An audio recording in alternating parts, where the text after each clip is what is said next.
అమ్మవారి ఉపాసన ద్వారా సాధించలేనిది లేదు. ఒక్కటి గుర్తు పెట్టుకుంటే చాలు.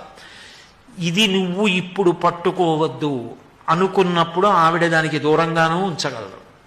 ఇది ఇప్పుడు నీకు అవసరం అనుకుంటే అది ఇవ్వనూగలదు. ఆమె ఇచ్చిన అనుగ్రహం, ఇవ్వకపోయినా అనుగ్రహం, అందులో ఏదో ఉంటుంది, లేకుండా మాత్రం ఉండదు.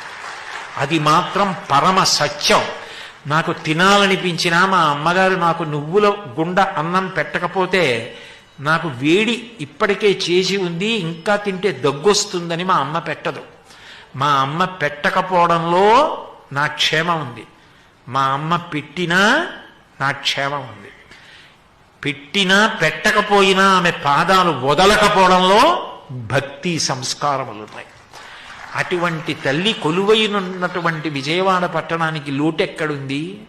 అటువంటి పట్టణానికి వచ్చి మారువడ్డన అంటారు.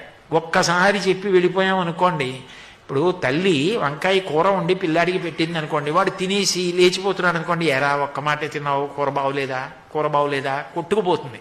అమ్మ ఇంకోసారి వంకాయ కూర బాగుందమ్మా కూర అని కలుపుకు తిన్నాడు అనుకోండి, అమ్మకి లేకుండా తినేసినా అమ్మ ఆనందపడిపోతుంది. మారువడ్డనకే అమ్మ ప్రీతి చెందుతుంది.